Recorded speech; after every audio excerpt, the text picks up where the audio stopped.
Hello viewers, infinity knowledge में आपका स्वागत है। आज की क्लास में हम पढ़ेंगे कोशिका सिद्धांत के बारे में।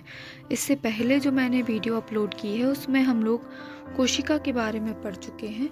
अब हम कोशिका सिद्धांत यानी कि सेल थ्योरी के बारे में पढ़ेंगे। आइए देखते हैं। तो कोशिका सिद्धांत को पढ़ने से पहले हम जानेंगे कोशिका के बारे में, उसकी संरचना के बारे में कि कोशिका की क्या संरचना होती है। उसके बाद हम पढ़ेंगे कोशिका में कौन कौन से सेल ऑर्गेनल्स पाए जाते हैं।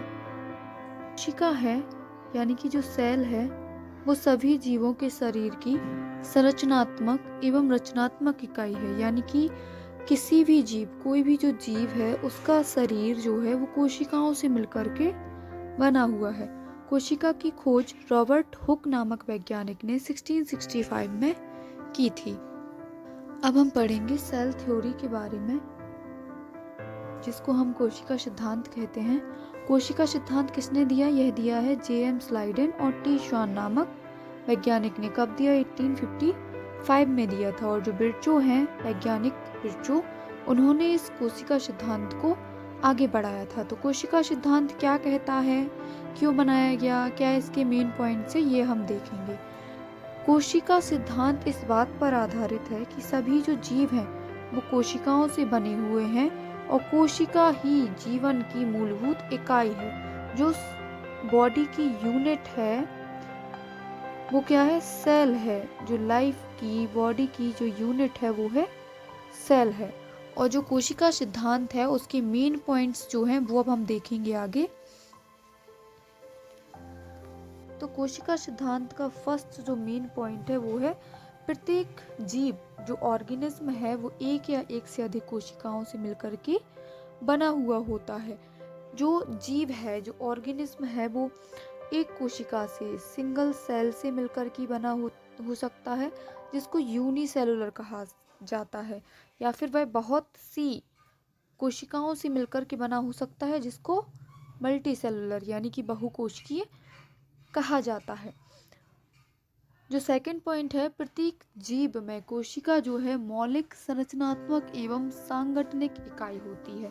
थर्ड इम्पॉर्टेंट पॉइंट ये रहा कि कोशिका की जो उत्पत्ति है वह पहले से उपस्थित, पूर्व उपस्थित कोशिकाओं से ही होती है। यानी कि पहले जो एक कोशिका उपस्थित है उसी में रीजनरेशन के थ्रू 1 से 2 कोशिकाएं बनेंगी, 2 से 4, 4 से 8, इसी तरह से ग्रोथ होती जाती है और बहुत सी कोशिकाएं निर्मित हो जाती हैं। आगे देखते हैं।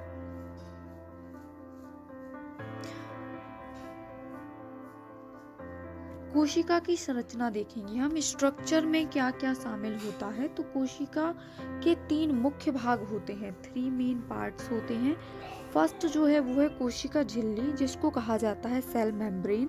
सेकंड होता है कोशिका द्रव यानी कि साइटोप्लाज्म, जिसमें छोटी छोटी सी संरचनाएं पाई जाती हैं, जिनको सेल ऑर्गेनल्स कहा जाता है या फिर कोशिका अंगक कहा जाता है। थर्ड मेन पार्ट होता है केंद्रक, जिसको ब्रेन ऑफ द सेल कहा जाता है, ब्रेन ऑफ द सेल कहा जाता है।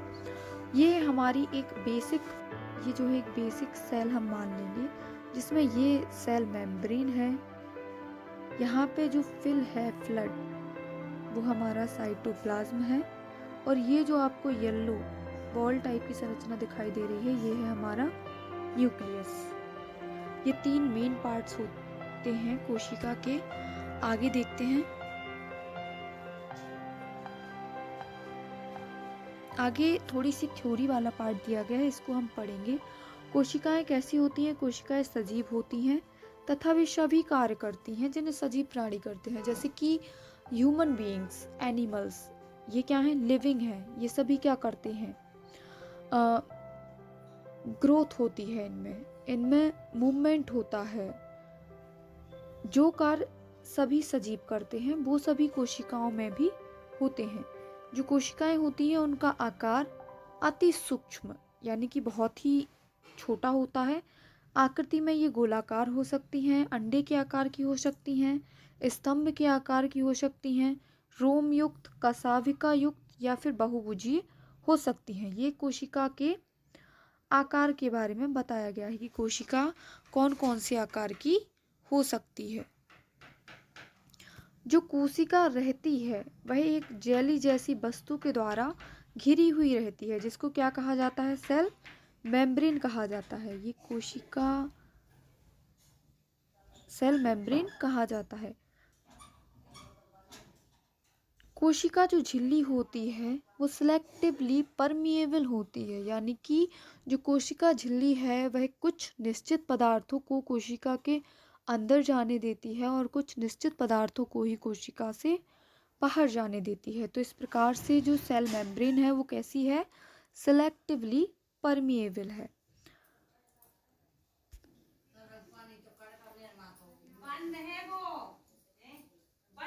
अब हम देखते हैं जो कोशिका के अंदर विभिन्न प्रकार की संरचनाएं पाई जाती हैं वो कौन कौन सी होती हैं। सबसे पहले तो इसमें पाया जाता है न्यूक्लियस। सेकंड नंबर पे इसमें पाया जाता है जीवद्रव्य यानी कि साइटोप्लाज्म। थर्ड इसमें पाई जाती है कोशिका झिल्ली। फोर्थ गोल्जी काय। फिफ्थ कढ़ाव सूत्र यानी कि जिसको माइटोकॉन्ड्रिया भी कहा जाता है। नेक्स्ट है अंतःप्रद्रवी जालिका एंडोप्लाज्मिक रेटिकुलम। ये 2 टाइप्स की होती है।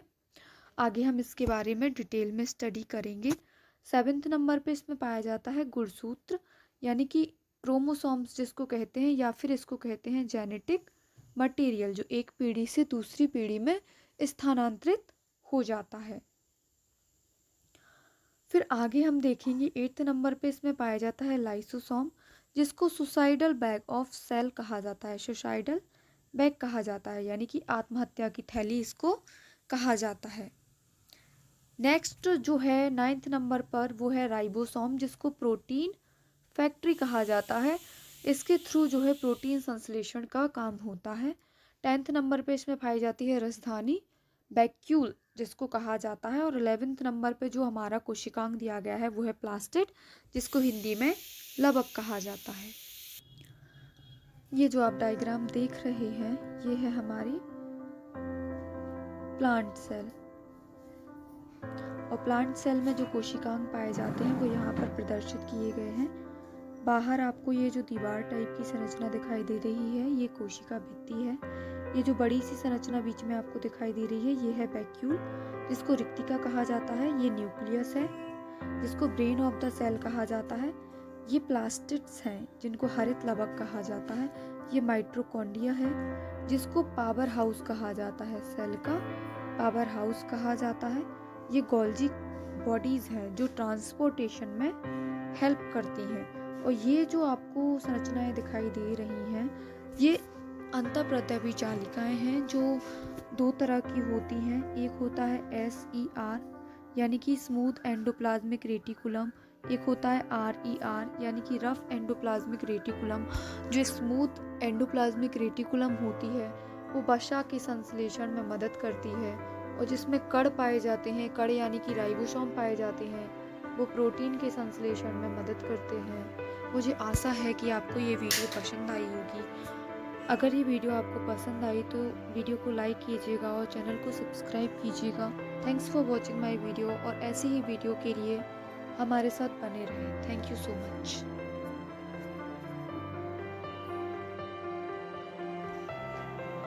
ये जो आप स्ट्रक्चर देख रहे हैं ये प्लांट सेल का स्ट्रक्चर है। इसमें जो विभिन्न सेल ऑर्गेनल्स पाए जाते हैं वो दर्शाए गए हैं, जिनको आप देख सकते हैं। ये जो बाहर आपको दीवार रूपी संरचना दिखाई दे रही है यह है सेल वॉल, जिसको कोशिका भित्ति कहा जाता है। ये आपको जो बड़ी सी खाली संरचना दिखाई दे रही है ये है वैक्यूल, जिसमें फूड और वाटर को स्टोर किया जाता है। और ये जो आपको सर्कल टाइप की संरचना दिखाई दे रही है ये है न्यूक्लियस, जिसको केंद्रक कहा जाता है। ये प्लास्टिड्स हैं, ये ग्रीन इन कलर्स होते हैं, इनमें पर्डहरिम पाया जाता है, क्लोरोफिल पाया जाता है।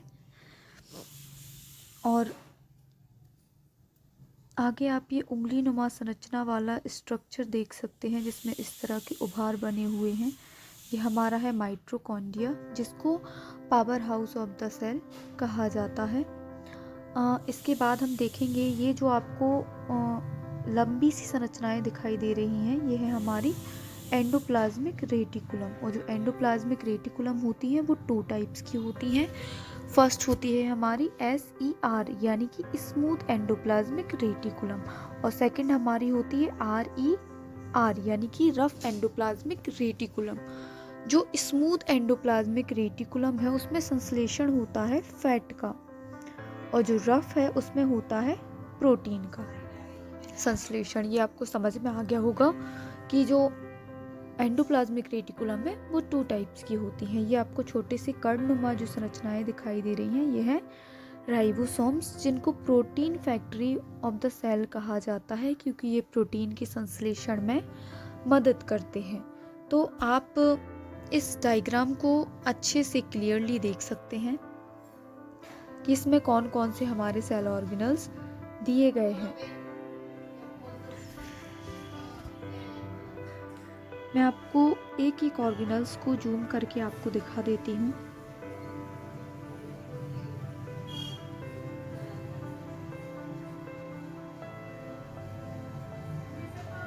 आज का हमारा ये टॉपिक जो है सेल थ्योरी वो कंप्लीट हो गया है। अगर आपको वीडियो पसंद आई हो तो वीडियो को लाइक कीजिएगा और चैनल को सब्सक्राइब कीजिएगा, और ऐसे ही और वीडियोस के लिए हमारे साथ बने रहें। थैंक्स।